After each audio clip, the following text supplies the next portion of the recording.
All right, today we're going to get started on the genogram. This is a massive project. It is worth 500 points.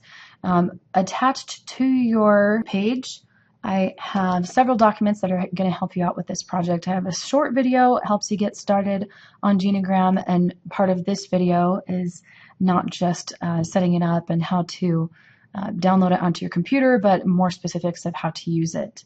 We have the 3-generation genogram. This one right here breaks down the points values, specific questions that you need to answer in each section of your 6-page paper. The sample genogram outline. This is not an outline that or a genogram that's been turned in the past. This is breaking down each paragraph where in the textbook defined information that's going to help you analyze your own family situation. And then I have the 180-day promo code.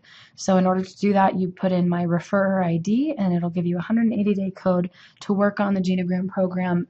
You can sign up just for the free trial, but it only works for 14 days. And generally in the classroom, we have to take a little bit longer to do that. This is a pretty big project. So I have an example. Let's get to the actual program. So this is Genogram. Lots and lots of different symbols here that we're going to be working on. This is an incomplete genogram. This is the picture that I have on your home page. My basic family tree. And 3 generations, this is your grandparents, your parents and their siblings and sibling spouses, and then your family and siblings. You can see where, with some circumstances, I did this to show you how it can get a little bit more complicated with some families. Mine's relatively simple. But on my mom's side, my uncle, he was married once and then was divorced. Now they don't talk ever. He married a second time. They got divorced and they didn't talk for a while, but that's been repaired. And then got married a third time, had 3 children with her. She had a previous child here, Jacob, my cousin Jake, and then they had 3 children together, but then they got divorced, but they still have a decent relationship. They don't hang out, but they can talk without much conflict. So I'm going to show you a little bit. These are the different things. It's not just the people that are important on this. The main reason we're doing a genogram is to assess and analyze the different interpersonal communication and relationships that people have. We want to have a visual representation of what's going on underneath the surface. And there's several different things that we're going to do there. Let's take you through a little bit of the rubric, the different things that you need to have here. Everyone is going to be doing this graphical representation through GenoPro. I have stuff here. And then you also, once you create the graphical representation, that's only 160, and it's a lot, but 160 of the 500 points that you need in order to pass this with flying colors. So family system symbols, there are different connections that we need to do. You're going to have a written interpretation, 70 points, and that's 2 parts.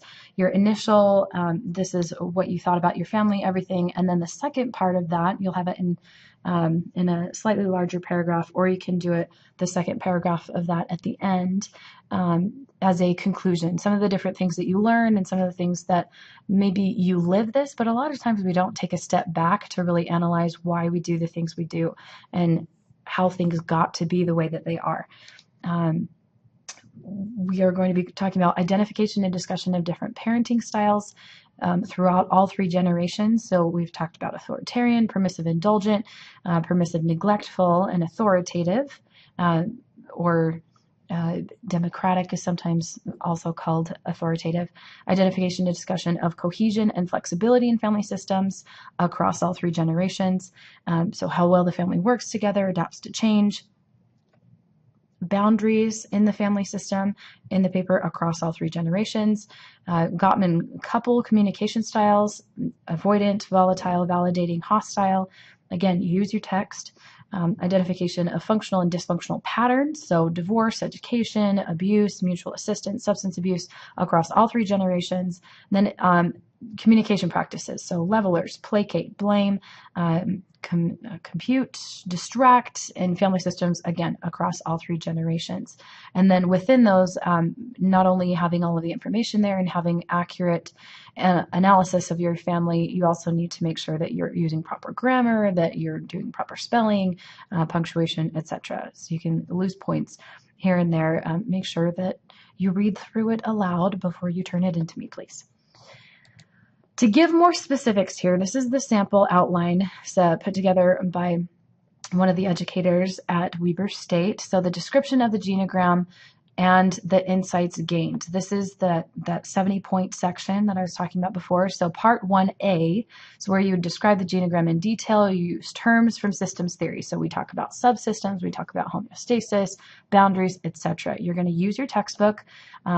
Use pages 69 through 75. They're going to help you with this process. In that section, you're going to give me detailed explanations as to why you use certain symbols or colors to explain systems theory, in systems theory terms, your family. And then insights gained, I usually have people do this one after they finished everything else. They go back and do insights gained. So part 1B, so you're describing in detail some of the insights that you gained by creating the genogram. So although it is the second section of the paper, a lot of people find it quite a bit easier to write about this section after they've gone through everything else. They tend to have more insights. With the examples of parenting styles, you want to look at pages 360 through 363. Highlight bolded words, underlined fonts. That's all the information that you need to know on family subsystems, generations, and to categorize those in your genogram. I highly recommend that when we start doing this in the computer lab, that you bring your textbook with you so you have this to reference and you know what types of things I need to be seeing on your graphical representation, your genogram. Cohesion and flexibility, that's going to be in pages 61 and 62. So we talk about enmeshed, disengaged, chaotic, rigid. All of these things are things that we've talked about in class. We're just going more into depth and we're applying it and making sure that it's relevant to you personally so that you're better able to understand your own family and why it works the way it works or why it doesn't work with the different things that you're doing in your family. Family boundaries, pages 70 through 71, how open or closed your family is. You have closed, healthy, open boundaries. Your family history, stressor events. This could be a premature death that occurred when your grandfather was a young adult or a divorce that occurred with an aunt. In my own personal, and then either way you need to describe how this event impacted other family systems that you have in your genogram. So in my personal one, and I'll show you this when I start going through information on my own and giving you a few more details on how to use genogram. I'll talk about when my older brother passed away when I was 5 and the different, as a stressor event, what that did to my family of origin as well as my extended family. Gottman's model applied to my family, so you need to look at Gottman. It's on pages 93 and 94. That can help guide you there. You need to give me at least 2 patterns of function or dysfunction across the 3 generations. One of the things we're looking for and why we're doing 3 generations is so you can see patterns. If, let's say somebody has abuse in their family, maybe their mother also came from an abusive family, or the way that they react and the way their siblings react to certain situations is because of how they were taught and the parenting styles that come down. Everything is interconnected. Nothing just came out of nowhere. So patterns of dysfunction or function are going to be found on page 89 of your textbook. And the conclusion, I don't have that as a requirement. Again, rather than a conclusion, you can use the insights gained as your conclusion if you would like, but make sure that you use your textbook to be able to get all of this information. All right, here's the genogram. Again, you have 3 generations, your grandparents, your parents, their siblings and their siblings' spouses, and then your family and siblings. Try and get the birth dates, at least the birth years, correct so that we have basic information there. If you don't know, this is a good opportunity to talk to people, go figure, in your family. So in my family, my brother, notice the X here, my brother passed away in 1994 when I was 5 years old. And so because of that, my parents and my other siblings and I have very, very good relationships. So to show that, if I click on and select on the person, then up here I have a lot of different things I can do. So if we had a bad relationship, we could say, distant or poor, discord or conflict, hate. And there are some times when that is appropriate. Cut off or estranged, or to cut off repaired. Harmony, friendship or closeness, best friends or very close. And this is one that I'm going to do. I have an excellent relationship with both of my parents. So select that, and for both of my parents. And I also have a very strong relationship, reselect, very strong relationship with my brother, who was 3 when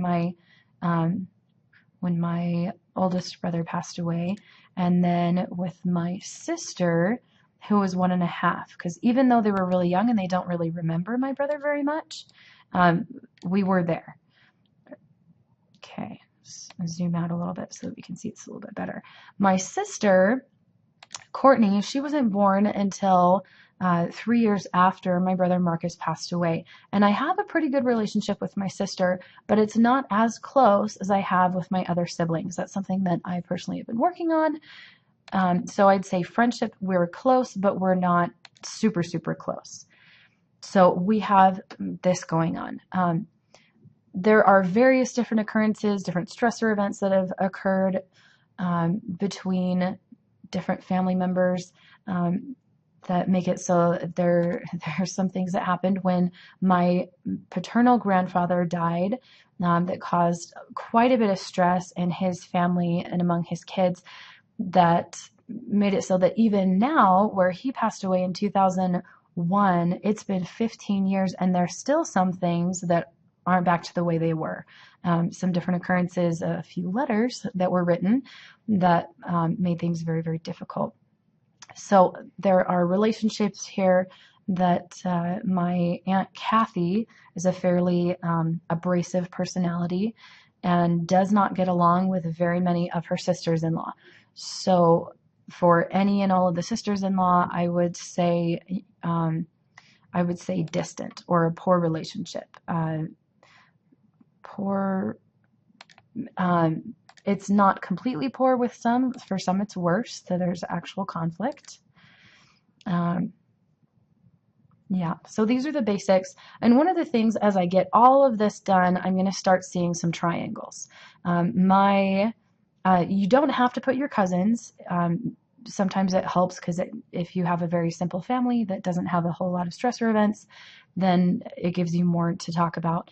My cousin Zach, he has been a little bit of a delinquent recently, in recent years, because of divorce. And so he has not a great relationship with his mom or with his dad. And tends to be a little bit closer with my cousin Jake. So notice the triangle here. They have a decent relationship, but neither of them have a good relationship with Zach. And explain in your paper why that is the way it is. If it's personal information, you can be totally vague.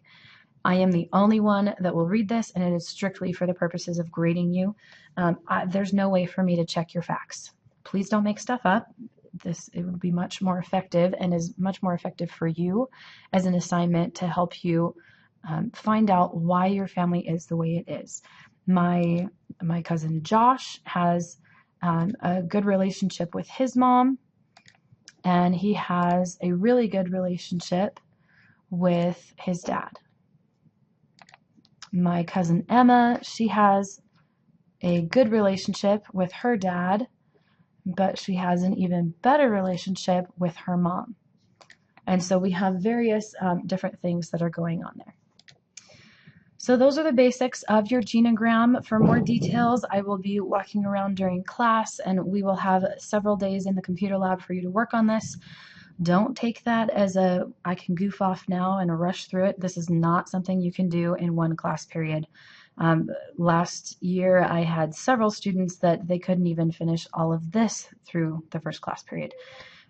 So keep that in mind as you are trying to figure out details on how to do this. And remember, look for triangles and try and adequately explain and analyze the triangles in your paper.